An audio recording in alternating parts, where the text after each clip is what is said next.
Olá! Hoje a gente entra no capítulo 21 de Lucas. E começa já com uma cena bem marcante, lá no templo. Isso, aquela da oferta, né? Os ricos chegando com bastante dinheiro. Exato, fazendo suas doações vistosas.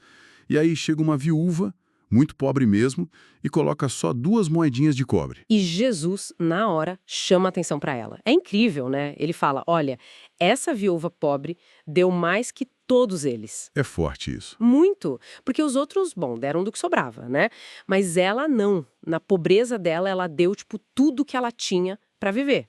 É um contraste brutal, assim, entre o que parece e o que realmente vale. Coloca tudo em perspectiva mesmo.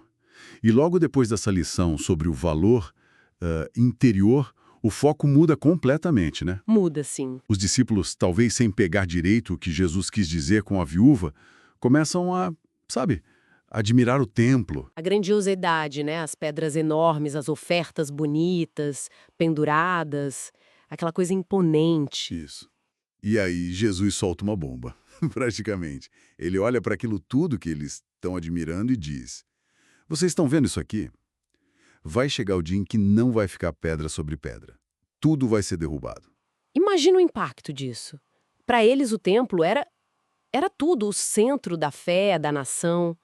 Ouvir que seria destruído, chocante. Totalmente.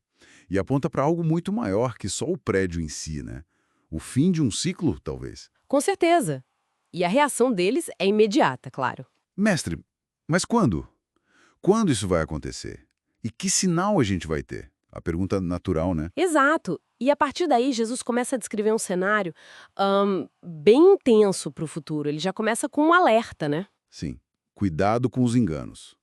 Muita gente vai aparecer dizendo: sou eu, ou o tempo chegou. E ele é claro: não sigam essa gente. E aí ele detalha mais, fala de guerras, revoluções, nação contra nação, sabe? Um período de muita instabilidade política. E mistura isso com desastres naturais, o que é interessante. Grandes terremotos, fome, epidemias. Pestilências, e fenômenos no céu, coisas assustadoras.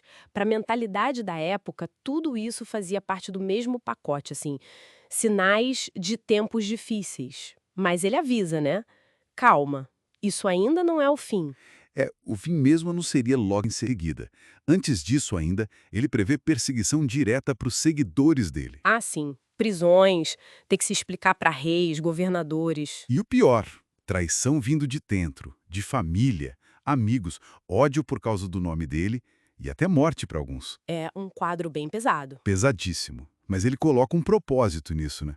Diz que essa perseguição vai servir de testemunho. É verdade. E promete ajuda divina. Tipo, vou dar pra vocês palavras e sabedoria que ninguém vai conseguir rebater. E aquela frase enigmática: nem um fio de cabelo da cabeça de vocês vai se perder. Como que combina isso com a previsão de morte? Pois é, talvez aponte para uma proteção que vá além do físico, né? Uma segurança espiritual, a salvação final. E ele dá a chave, a perseverança. É pela constância de vocês que vão ganhar a vida verdadeira, né? Faz sentido. Depois, a profecia foca de novo em Jerusalém. Sim, um sinal bem específico. Ver a cidade cercada por exércitos. Isso indicaria que a destruição dela estava perto. E a ordem era drástica: fugir da cidade, sair correndo mesmo. Seria um tempo de castigo, ele diz. E que Jerusalém seria pisada pelos gentios, ou seja, dominado por estrangeiros, como os romanos, né? Até um certo tempo determinado passar. E aí a escala da coisa aumenta de novo, vai pro cósmico. Exato. Sinais no sol, na lua, nas estrelas e na terra. Angústia geral, as nações sem saber o que fazer com o mar agitado. As pessoas desmaiando de medo de tanta apreensão, porque os poderes celestiais seriam abalados. Parece o caos total mesmo. É o clímax da tensão. Mas é aí, justamente nesse ponto máximo de medo, Que vem a virada. então verão o Filho do Homem vindo numa nuvem, com poder, com grande glória. Esse título Filho do Homem, que Jesus usa para si mesmo, remete a profecias antigas, né? Alguém com autoridade divina. E a instrução para quem estivesse vendo esses sinais começarem é surpreendente. Não é para se desesperar. Pelo contrário, Levantem-se e ergam a cabeça, porque a redenção de vocês está próxima, a libertação final chegando. aí ele conta a parábola da figueira para ilustrar, né? Assim como os brotos mostram que o verão está perto, Esses sinais todos mostram que o reino de Deus está perto. E ele faz aquela afirmação sobre o tempo que sempre gera debate. Garanto que esta geração não passará até que tudo isso aconteça. essa frase dá o que falar e reforça que o céu e a terra podem passar, mas as palavras dele não passam, permanecem. Exato. Bom, e aí o capítulo termina com um chamado bem prático, né? Vigilância. Sim, um alerta final.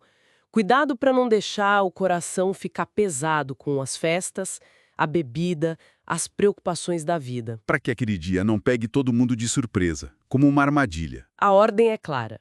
Vigiem sempre e orem. Estejam prontos. E pensando nisso, talvez dê para fazer uma conexão lá com o comecinho, com a viúva, né? Olha, boa conexão. A entrega total dela, mesmo sem ter quase nada, talvez seja um eco desse chamado final para vigilância e perseverança totais. Deve ficar tentando adivinhar a data, né? Mas ter uma postura constante de prontidão espiritual. Exatamente. É essa firmeza que, segundo o texto, permitiria escapar de todas estas coisas e, mais importante, estar em pé diante do Filho do Homem.